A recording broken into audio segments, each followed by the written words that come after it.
पवित्र श्रावण का महीना है और श्रावण के इस पवित्र महीने में सुनने का ज्यादा फल है। इसका नाम ही है श्रवण। श्रवण माने सुनना। 27 नक्षत्र हैं। इस श्रावण मास में श्रवण नक्षत्र की प्रधानता के कारण इसका नाम श्रावण पड़ा। ये श्रावण मास जो है ये श्रवण का महीना है, सुनने का महीना है। इसमें खूब सुनना चाहिए, अधिक से अधिक सुनना चाहिए। और ये श्रावण का महीना भोले बाबा का प्रिय महीना है, शिव जी का विशेष महीना है। वैसे तो भगवान शिव की आराधना कभी भी करें, कैसे भी करें, भोले बाबा इतने दयालु हैं कि कोई कभी भी चला जाए। शिव के द्वार सबके लिए सदा खुले रहते हैं, कभी बंद नहीं होते। प्रायः शिवालयों को देखिए आप, बंद नहीं होते। दरवाजे तो तब बंद हों जब दरवाजे हों। प्रायः भोले बाबा खुले में बैठे रहते हैं, चबूतरे में बैठे रहते हैं। क्यों? पता नहीं भगत को कब समय मिले। कोई बात नहीं है, गृहस्थी में फंसा है, जब समय मिलेगा आ जाएगा। मैं कहां जा रहा हूं, मैं तो यहीं बैठा हूं, जब चाहो आ जाओ। भगवान महादेव ऐसे औघड़ दानी है, कोई कभी भी आ जाए, कुछ भी चढ़ा जाए। कोई जल चढ़ाता है, कोई फल चढ़ाता है, कोई दूध चढ़ाता है, कोई तो शहद चढ़ा आया, ऊपर से मक्खियां बैठ रही हैं, उसको ठीक से धोया भी नहीं। कोई ऊपर से शक्कर के दाने डाल आया, चींटियां लग रही हैं, मक्खियां लग रही हैं। हमारे ऊपर कोई ऐसा कर जाए, हमारे आसपास कोई ऐसी गंदगी कर दे, हमें अच्छा लगेगा? हम खुश होंगे? अरे बताओ, अभी अच्छा भला साफ सफाई की थी और गंदगी कर गए। महादेव ऐसे दयालु हैं। भोरी माताएं हमारी बेचारी शहद रखाई, उसको ठीक से फिर सफाई भी नहीं की, ठीक से स्नान भी नहीं कराया। तो भोले बाबा नाराज नहीं होते कि ये क्या कर गई? कहीं कहीं हमने देखा है मंदिर में हमारी माता इतनी भोली होती हैं कि वो पूड़ी पे खीर रख करके शंकर जी की पिंडी पे ही रख देती हैं। आपने देखा है कहीं? इतनी भोली होती है। नवरात्रि के समय या कोई ऐसे विशेष पर्व में पूड़ी बना के ले जाएंगी, खीर बना के ले जाएंगी, कुछ और ले जाएंगी, हलवा ले जाएंगी, और वो सब पूड़ी पे रखा और शंकर जी के ऊपर ही रख दिया। और दूसरी मैया आई, उसने जल चढ़ा दिया। पर भोले बाबा इतने दयालु हैं, उनसे नाराज नहीं होते कि ये क्या कर गए। यद्यपि ये नहीं करना चाहिए, विवेक पूर्वक पूजा करना चाहिए। इसका मतलब ये नहीं है कि आप ऐसे ही करते रहो। विवेक से पूजा करें, भोग लगाना है उसको तरीके से लगाएं। स्नान कराएं तो आप चाहे शहद से कराएं, शक्कर से कराएं, उसके बाद जल से स्नान करा के सुंदर व्यवस्था करें। नियम तो नियम है, लेकिन भगवान महादेव ऐसे दयालु है कि उनको यह भी चिंता नहीं है कौन क्या कर गया। कोई कुछ चढ़ा जाए, कोई कुछ उठा ले जाए, सबसे वो ऐसे ही नहीं। कभी भी करो और कैसे भी करो शिव जी की पूजा, भोले बाबा सब में प्रसन्न है। इसलिए उनका नाम ही भोले पड़ गया। बड़े भोले हैं। उसमें भी यदि विधि विधान से पूजा कर दी जाए तब तो भोले बाबा बड़े प्रसन्न होते हैं। ये तो अविधि से की गई पूजा की बात हम कह रहे हैं कि उसमें भी महादेव गदगद हो जाते हैं, उसमें भी वरदान दे देते हैं। और विधि से कोई पूजा कर दे, फिर विधिवत पूजा करने वाले से तो महादेव जी विशेष प्रसन्न होते हैं। उसका तो फिर कहना ही क्या है। उसमें भी किसी विशेष अवसर पर की जाए तो और अधिक फल हो जाता है। और उसमें भी श्रावण जैसा महीना मिल जाए तो फिर तो कहना ही क्या है। आज राष्ट्रीय पर्व के साथ साथ हमारा सनातनी पर्व क्या है? आज हरियाली तीज है। हरियाली तीज की भी बहुत बड़ी महिमा है। जैसे हरतालिका तीज होती है, उसमें भी भोले बाबा की पूजा करते कि नहीं, ऐसे ये हरियाली तीज है। हमारे ब्रज में तो हरियाली तीज बड़े जोर से मनाई जाती है। जगह जगह ठाकुर जी के झूले पड़ रहे हैं, जगह जगह ठाकुर जी को झूला झुलाया जा रहा है। श्रावण के झूले पड़े हैं, खूब प्रिया प्रियतम झूल रहे हैं, आनंद हो रहा है। आप भी अपने अपने घरों में ठाकुर जी का झूला डालिए आज से कम रक्षाबंधन तक या जन्माष्टमी तक ठाकुर जी को खूब नित्य झूला झुलाइए और बढ़िया झूला के पद गाइए। संतों ने जो पद गाए हैं, रसमय झूला के पद गाइए। यही तो सनातन का आनंद है। यहां आए दिन कोई नया पर्व है और जो भक्त होते हैं वो उत्सव महोत्सवों को बड़े उत्साह से मनाते हैं। हर उत्सव के पद हैं, हर उत्सव की अलग अलग व्यवस्था है, अलग अलग श्रृंगार है, अलग अलग उसका स्वरूप है। वैष्णवों को सभी उत्सव बड़े आनंद से उत्साह से मनाने चाहिए, खूब बढ़िया से। तो देखो, और देवताओं के तो 1-2 दिन होते हैं, भगवती पराम्बा जगदम्बा के 9-9 दिन होते हैं नवरात्रि में, फिर 2-2 नवरात्रि, फिर 4 नवरात्रि, अलग बात है। पर हमारे भोले बाबा का 1 दिन 2 दिन नहीं, भोले बाबा ने कहा मेरा तो पूरा के पूरा महीना है, आराम से करो, पूरा श्रावण मास मेरे लिए आराम से पूजा करो। तो ये श्रावण का पवित्र महीना हमें मिला है। हमारे इस कथा की यजमान जी, हमारी माता जी श्रीमती लक्ष्मी टांडा जी, जो फरीदाबाद से हैं, आप पहले भी एक कथा का आयोजन यहां करके गई हैं। 2022 में जब हम लोग मिथिला कुंज में थे, वानप्रस्थ आश्रम में नहीं आए थे, इसका उद्घाटन नहीं हुआ था, ये निर्माण शुरू हुआ था उस समय। उस समय भी आप जब मिथिला कुंज में हम थे तो आई थी और एक कथा का बड़ा सुंदर आयोजन मिथिला कुंज में हुआ था। और पुनः भगवान महादेव की कृपा आप पर हुई है और विश्वनाथ जी ने ही आपको बुलाया है और भोले बाबा की विशेष कृपा आप पर हुई है कि आप इस महापुराण की और पूरे उस उत्सव की मुख्य यजमान मनोरथी बनी है और यहाँ विराजमान है। हमारे सभी वानप्रस्थियों ने, साधकों ने प्रातः सत्र में शिवार्चन किया। आगे हम सुनेंगे कि मिट्टी के शिवलिंग बनाकर पूजा करने की कितनी विशेष महिमा है। पार्थिव शिवलिंग की बहुत अधिक महिमा है और हमें ये 7 दिन ऐसे मिले जिसमें हम लोग पार्थिव शिवलिंग, वैसे तो हमारे वानप्रस्थ में शिव जी विराजमान है, उस वानप्रस्थ में जो शिवलिंग विराजमान है यह है नर्मदेश्वर शिवलिंग, नर्मदा जी से पधारे हैं। तो जैसे गंडकी के शालिग्राम, उनमें आवाहन विसर्जन की आवश्यकता नहीं है, ध्यान करने की आवश्यकता, आवाहन करने की, प्राण प्रतिष्ठा करने की आवश्यकता नहीं है, ध्यान करो और पूजा कर लो। किशन लाल जी, जैसे गंडकी के शालिग्राम में आवाहन प्रतिष्ठा नहीं होती, वैसे ही नर्मदा जी के शिवलिंग में भी आवाहन प्रतिष्ठा की आवश्यकता नहीं है, वो साक्षात शिव है। तो हमारे यहाँ जो वानप्रस्थ में शिव जी बैठे हैं ये नर्मदेश्वर शिवलिंग है और हमारे यहाँ शास्त्रों का नियम है कि जब भी किसी देवता की प्रतिष्ठा होती है तो उनका नामकरण किया जाता है। कोई भी देवी देवता की प्रतिष्ठा होती है तो उनका नामकरण होता है नक्षत्रों के अनुसार।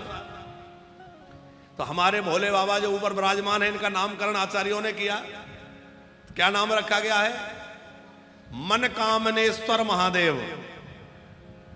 मन कामनेश्वर महादेव आचार्य जनों ने विचार करके रखा। और मन कामनेश्वर का मतलब है जो मन की कामनाओं को पूरा करने वाले हैं, जो मन की कामनाओं को बड़ी जल्दी पूरा कर देते, वो मन कामनेश्वर महादेव। तो उनका अभिषेक तो हम पूरे महीने कर ही रहे हैं, नित्य अभिषेक चल ही रहा है। पर इन 7 दिनों में हमें विशेष अवसर मिला है पार्थिव शिवलिंग का अर्चन करने का। आगे हम सुनेंगे कि पार्थिव शिवार्चन का बड़ा विशेष महत्व है। शिव कथा का संयोग, शिवार्चन का शुभ अवसर हम सबको प्राप्त हो रहा है। आज से 7 दिन पर्यंत हम शिव महापुराण की कथा का आश्रय लेंगे और सब पुराण हैं। 2 पुराण ही ऐसे हैं जिनमें महापुराण शब्द जुड़ा हुआ है, भागवत महापुराण और शिव महापुराण। ये महापुराण है, पुराण नहीं है, बोले ये महापुराण है। शिव महापुराण का आश्रय लेने से कितना भी बड़ा कोई पापी हो, शिव पुराण में बैठने मात्र से पाप भस्म हो जाते हैं। जैसे प्रचंड अग्नि जल रही हो और आपके शरीर में ठिठुरन है, आपको ठंडी लगी रही है, और वो ठिठुरन जो है कहा क्या होता है, बोले जैसे ही प्रचंड अग्नि के पास जाके बैठ जाओ तो क्या होगा, सारी ठंडक भाग जाएगी कि नहीं। ऐसे ही ये प्रचंड अग्नि है। किसके लिए प्रचंड अग्नि है? पापों को जलाने के लिए। और जैसे ही कोई आकर के शिव महापुराण के आश्रय में बैठता है, पाप जो है उसके जल करके भस्म हो जाते हैं, सब भाग जाते हैं। भैया अब तो इसने शिव पुराण का आश्रय ले लिया है, अब हमारी दाल नहीं गलेगी। अरे महादेव के भक्तों से तो काल भी घबराता है, भैया अब तो महाकाल की शरण में चला गया। तो महाकाल की शरण में जाने वाले के लिए काल का क्या भय, काल उसका क्या करे जो भक्त है महाकाल का। महादेव बड़े दयालु हैं। हम लोग शिव महापुराण का महात्मा आज श्रवण करेंगे, क्योंकि प्रथम दिवस जो होता है वो किसका होता है? महात्म श्रवण का। हमारे सनातन संस्कृति जो है वो महात्म प्रधान संस्कृति है। रुद्राक्ष का महात्मा, बिल्वपत्र का महात्मा, भस्म का महात्मा, गंगा यमुना आदि नदियों का महात्मा, तिथियों का महात्मा, दिनों का महात्मा, सबका महात्मा है कि नहीं? हमारे यहां महात्मा बहुत वर्णन किया गया है। हम लोग जो कथाएं पढ़ते हैं सुनते हैं, सोमवार की कथा, बृहस्पतिवार की कथा, एकादशी की कथा, उन कथाओं में क्या होता है? महात्मा ही तो होता है। कथा सुनी ही इसलिए जाती है कि हमें महात्मा पता चले कि इसका क्या महत्व है। और जब तक महात्मा पता नहीं चलेगा तब तक हमारी उसमें श्रद्धा नहीं होगी, और जब तक श्रद्धा नहीं होगी तब तक पूरा लाभ नहीं मिलेगा।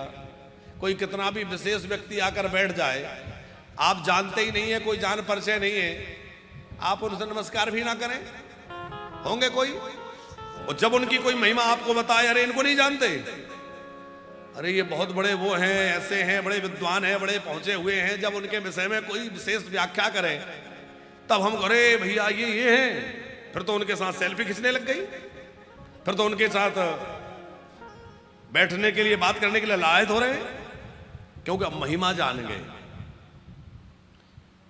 हमारे घरों में गीता जी रखी हैं, भागवत जी रखी हैं, रामायण जी रखी हैं, शिव पुराण रखे हैं, तमाम पुराण ग्रंथ रखे हैं, पर हम उनके महात्मा को नहीं जान रहे, इसलिए रो रहे हैं, दुखी हो रहे हैं। हमारे घरों में सब ग्रंथ रखे हैं, पर ना तो हमें पढ़ने की फुर्सत है और ना हम उनके महिमा को जान रहे हैं कि इनसे क्या मिल सकता है। हमारी स्थिति उस व्यक्ति की तरह है कि एक व्यक्ति के पास पारस मणि थी, उसे पता नहीं था क्या है ये। पुराने समय से एक चमकीला पत्थर घर में रखा है कोई चमकीला पत्थर पूर्वजों का, वो जानता ही नहीं था क्या है। मजदूरी कर रहा है, गरीबी में गुजर बसर कर रहा है। कभी कोई महात्मा आए, उनकी नजर पड़ गई, ये क्या है? महाराज कोई पुराने समय का पत्थर है, दिखाओ, लाओ जरा लेके आओ। जानते हो कौन सा पत्थर है? बोले नहीं। बगल में लोहा पड़ा था, उस पारस मणि को लोहे से छुआया, वो सोना बन गई। जो लोहा था वो सोना बन गया। कहा देखो ये कौन सा पत्थर है? अरे महाराज हमें क्या पता, हमारे घर में तो 20 वर्षों से पड़ा हुआ है, पर हम तो इससे कभी कभी चटनी पीसने का काम करते हैं। हमारे घर में तो यूं ही पड़ा है, हमें तो पता ही नहीं है क्या है।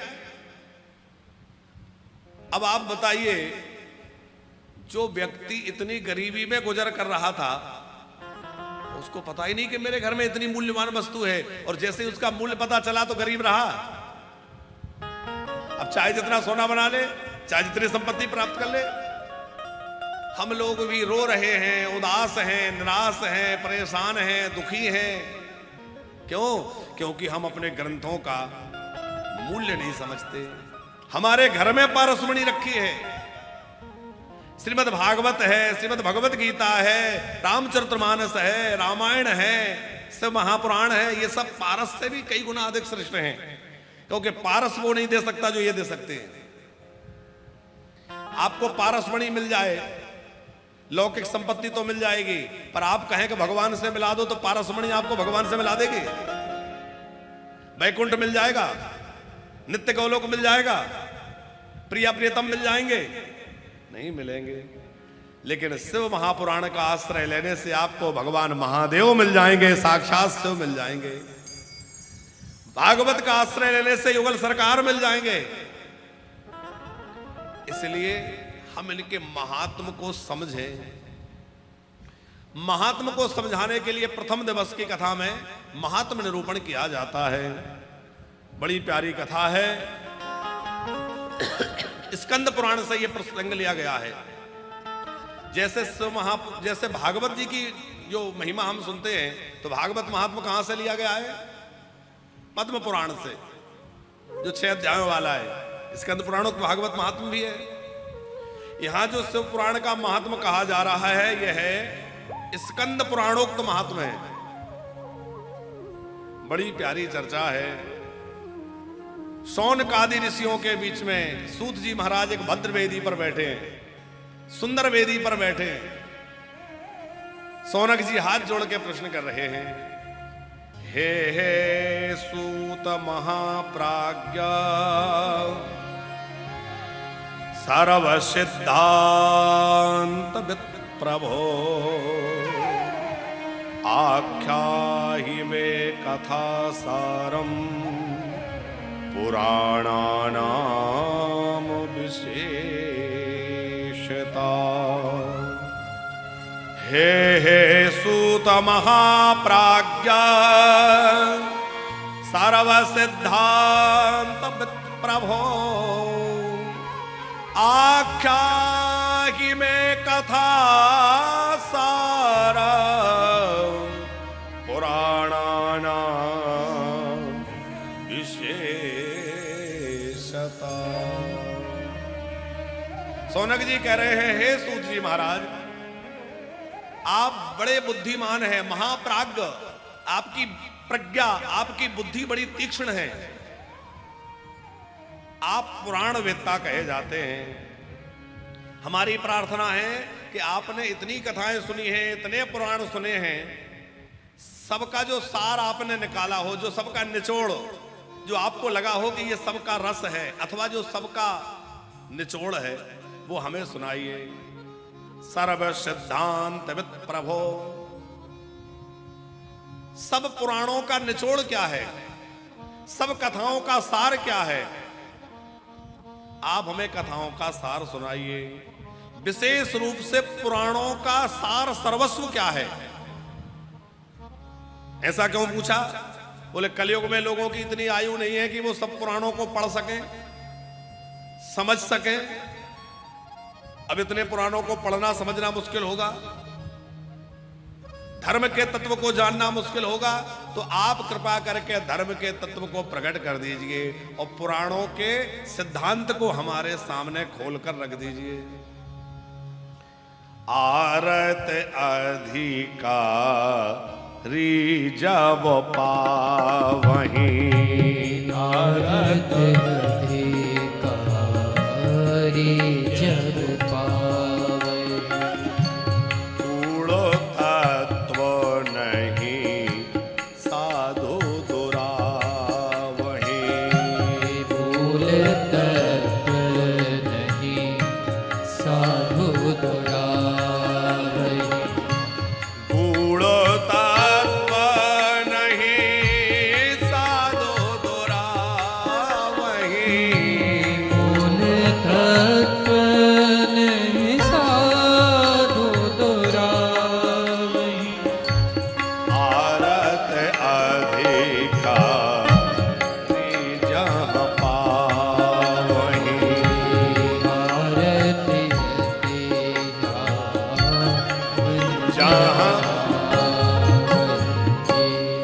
जहां श्रोता अधिकारी बैठे हों, वहां वक्ता गूढ़ से गूढ़ रहस्य भी प्रकट कर देते हैं।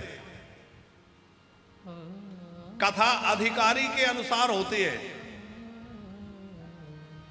श्रोता किस कोटि के हैं और वक्ता किस कोटि का है, ये दोनों बातें बड़ी महत्वपूर्ण हैं किशनलाल जी। आज हमारे किशनलाल जी ने राम जी की बड़ी सुंदर सेवा करी। ऊपर आप राम राजा सरकार का दर्शन करते हैं, हमारे राम राजा सरकार ऊपर विराजमान है वानप्रस्थ में, तो उनको जो पोशाक की सेवा है, आज आपने बड़े मनोयोग से उनके लिए पूरे मुकुट, पोशाक और सारी श्रृंगार सामग्री अर्पित करके ठाकुर जी को बड़े सुंदर सजाया है। भंडारा भी आज किया। आज आपके सुपुत्र जो अब हम आपके बीच में यहाँ नहीं हैं, उनकी पुण्यतिथि है और उनकी पुण्यतिथि पर आपने संतों का भंडारा आज आयोजित किया है। हम इस व्यासपीठ से भगवान महादेव के चरणों में प्रार्थना करते हैं कि उस दिवंगत आत्मा को भगवान महादेव अपने श्री चरणों में स्थान प्रदान करें और भगवत कृपा से वह नित्य शिवलोकवासी हों, गोलोकवासी हों, भगवान के आश्रय में उनको स्थान मिले। जब कोई असमय चला जाता है तो कष्ट तो बहुत होता है, स्वाभाविक है, लेकिन ये नहीं मानना चाहिए कि वो असमय चले गए। वो उतना ही समय लेकर आए थे, उतनी ही श्वासें लेकर आए थे। अब जब कोई जाता है तो बिछुड़ना जिससे है तो उसकी हृदय की गति तो वही जान सकता है, पर कहीं ना कहीं ये बात सोच करके धैर्य धारण करना चाहिए कि जो मृत्यु होती है वो अकाल नहीं है, वही उसका काल था, वो ऐसा ही उसका विधान था, उसी समय जाना था, उतने दिन के लिए। कई लोग हैं जो उतने कुछ समय के लिए, हमारा उनका कुछ व्यवहार रहता है, शेष उतने दिन के लिए आते हैं और पूरा हो जाता है, पूरा करके हिसाब किताब चले जाते हैं। हम बस उनके लिए प्रार्थना कर सकते हैं कि भगवान उनको सदगति दे। एक बड़े विचार की बात है, कितने लोग ऐसे हमारे यहां भागवत कराकर गए हैं, शिव पुराण कराकर गए हैं अथवा कराते हैं कि माता पिता ने संतान के लिए भागवत कराई, माता पिता ने संतान के लिए यह अनुष्ठान कराया कि हमारे संतान असमय चली गई, उसके लिए आप कुछ करिए। बहुत लोग आते हैं, कोई बीच में जिनके साथ ऐसी घटना घट जाती है, पर उनकी अपेक्षा में वो लोग कमाते हैं जो अपने पितरों के लिए कराते हैं। माने आप विचार करिए कि माता पिता वैसे तो अपने संतान को सब कुछ देते ही हैं, पर कदाचित कोई ऐसी अप्रिय घटना भी घट जाए तब भी पूरे जीवन उसके कल्याण के लिए विचार करते रहते हैं और कुछ ना कुछ करते रहते हैं। अभी हमारे भोपाल से तिवारी जी आए थे, कल ही विदा लिए, 84 कोस यात्रा में थे, आपने चर्चा की होगी शायद। हम वो यहाँ खड़े बैठे थे, उनका भी सुपुत्र ऐसे बीच में चला गया, तो वो कल भी जाते जाते भावुक हो गए। महाराज जी हमने तो ये यात्रा पुत्र के लिए की, जबकि उनके पुत्र को जाए भी शायद 7-8 वर्ष हो गए, या शायद 4-5 वर्ष ऐसे कुछ हो गए, 5 वर्ष। हमने तो पुत्र के लिए ही यात्रा करी है, हम तो जो कुछ भी करते हैं उसी के लिए करते हैं। हमारा भी हृदय भर आया कि देखो माता पिता का कितना स्नेह होता है कि जीते जी तो सब कुछ करते ही हैं, कदाचित कोई ऐसी घटना हो जाए तब भी जो कुछ करते हैं वो अपने संतान के लिए। और संतानें कैसी नालायक हो रही हैं आज कि माँ बाप सुधार जाते हैं, बच्चे 13 दिन तक उनके लिए बैठ करके और श्राद्ध आदि भी नहीं करना चाहते। किशनलाल जी स्थिति है कि नहीं? ये 13 भी लोग भार समझ के कर रहे हैं, पिंडदान तर्पण सब लुप्त हो रहा है, और लुप्त होने का ही दुष्परिणाम है कि वो आत्माएं भटकती रहती हैं, और जब वो भटकते, जब कोई क्रिया ठीक से नहीं होगी तो वो भटकेंगे, और भटकेंगे तो कोई ना कोई उपद्रव घर में पैदा होगा, परिवार में पैदा होगा। इसलिए कम से कम एक बार पूर्ण विधि विधान के साथ गया जी में जाकर श्राद्ध अवश्य करना चाहिए। गया श्राद्ध एक बार जरूर करना चाहिए। हर वर्ष लोग हमसे कहते थे, पर हम अब यही कथाएं इतनी रहती है कि नहीं जा पाते थे, पर इस बार तो हमने भी मन बनाया कि नहीं भाई इस बार गया जी चलेंगे। हमारे किशनलाल जी भी बोले महाराज जी आप मन बनाइए चलिए। फिर हमारे छत्तीसगढ़ के एक भक्त थे, उनसे हमने बात की कि पर कथा आप वृंदावन में मत कराओ, पर गया जी में ही कराओ। पर वो भी जल्दी तैयार हो गए, बोले ठीक है गया जी में करेंगे। तो फिर गया जी का ही क्रम बना लिया, चूंकि हमारे उस प्रयास से अनेक संतानें गया जी पहुंच जाएंगी। अनेक लोग ऐसे हैं जो सोचते हैं कैसे जाएं, क्या होगा, कहां रुकेंगे, क्या करेंगे।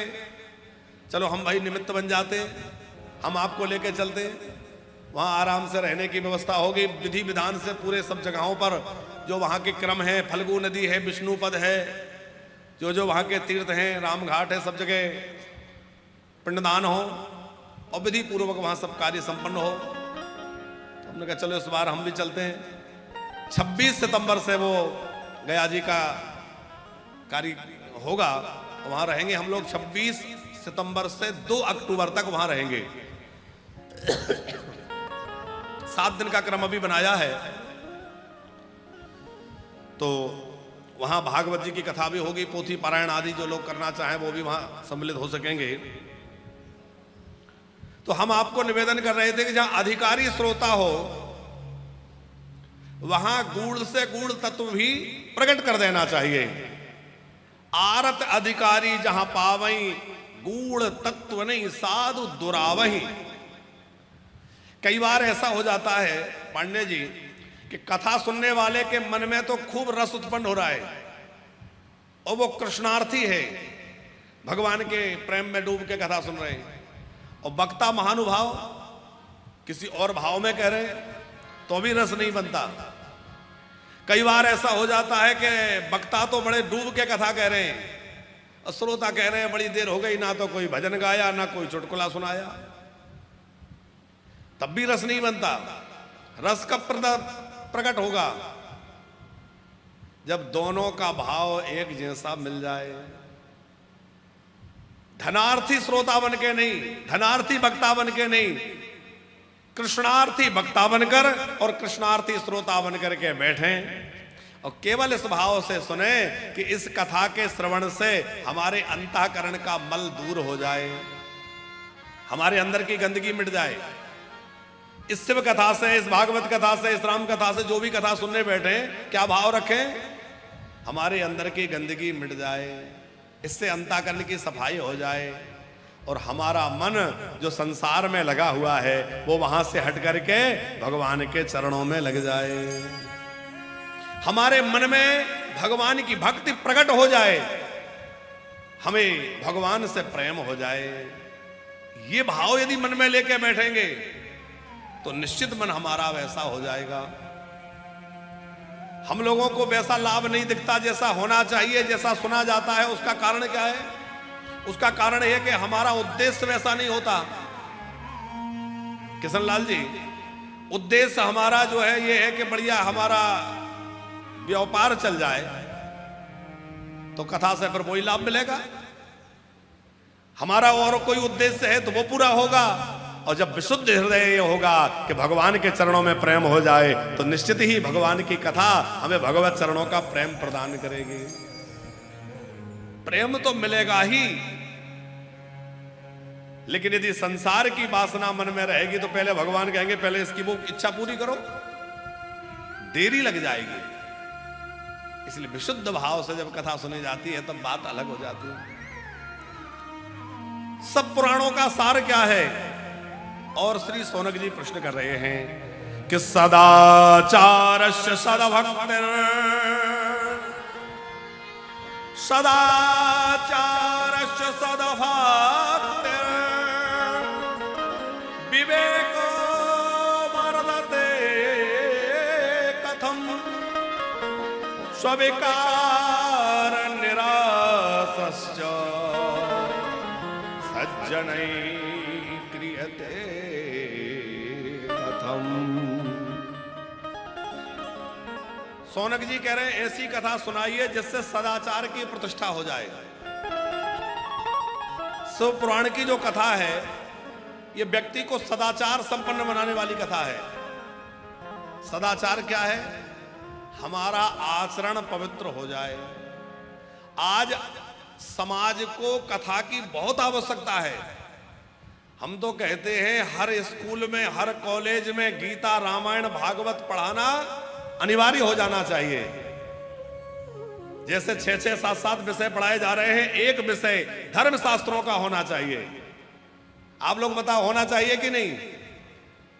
धन कमाना तो सिखा रहे हैं, पर धर्म की कोई शिक्षा नहीं दे रहे। और जब तक धर्म की शिक्षा नहीं देंगे, अच्छे समाज का सृजन नहीं हो सकता, अच्छे समाज का निर्माण नहीं हो सकता।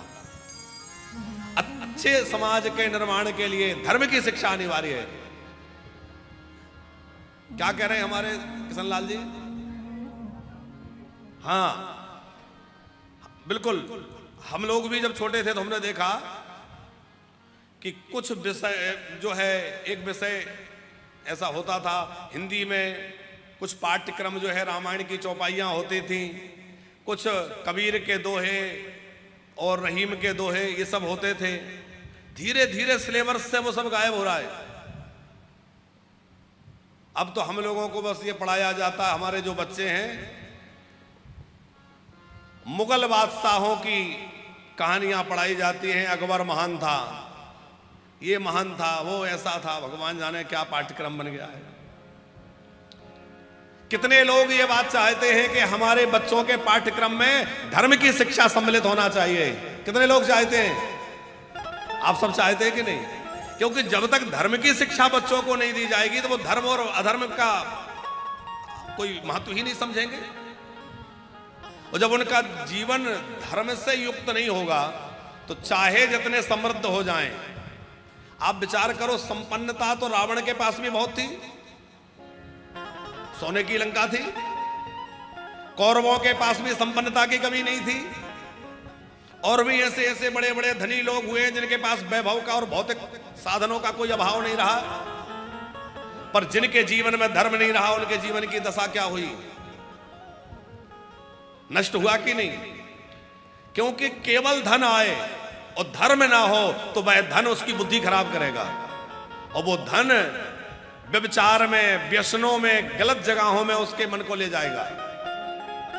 इसलिए धन आने से पहले धर्म आना आवश्यक है। पुरुषार्थ चतुष्टय की बात हमारे ऋषियों ने करी है। तो सबसे पहला पुरुषार्थ कौन सा है? धर्म, फिर है अर्थ। धन की बुराई नहीं है, लेकिन धर्म की मर्यादा में धन हो। धर्म, अर्थ, काम और मोक्ष। अब दो हट गए, दो रह गए। पहले 4 पुरुषार्थ की चर्चा हमारे ऋषियों ने करी, धर्म, अर्थ, काम, मोक्ष। अब कितने रह गए? केवल 2 पे चर्चा हो रही है, अर्थ और काम। धर्म और मोक्ष दोनों जो मुख्य थे उन दोनों को हटा दिया। ना मोक्ष पर कोई चिंतन है, ना धर्म की कोई चर्चा है। उसी का दुष्परिणाम है कि आज समाज में इतना व्यभिचार बढ़ रहा है, स्वेच्छाचारिता बढ़ रही है, व्यसन बढ़ रहा है।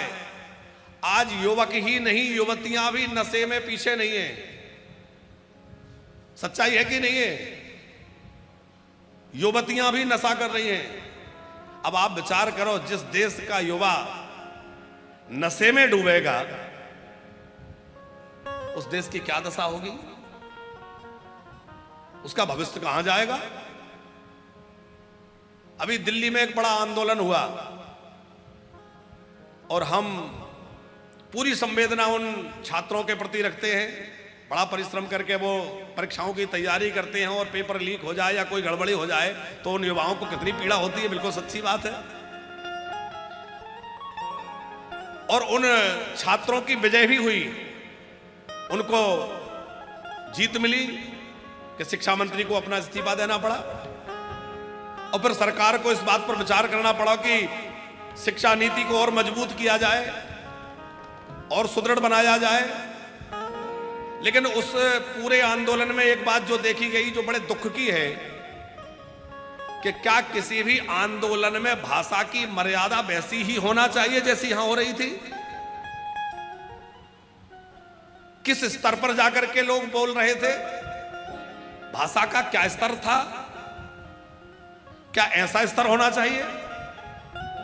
आप लोगों ने सोशल मीडिया पर वो वीडियो देखे होंगे। हमारे उन बच्चों को किसने बहका दिया?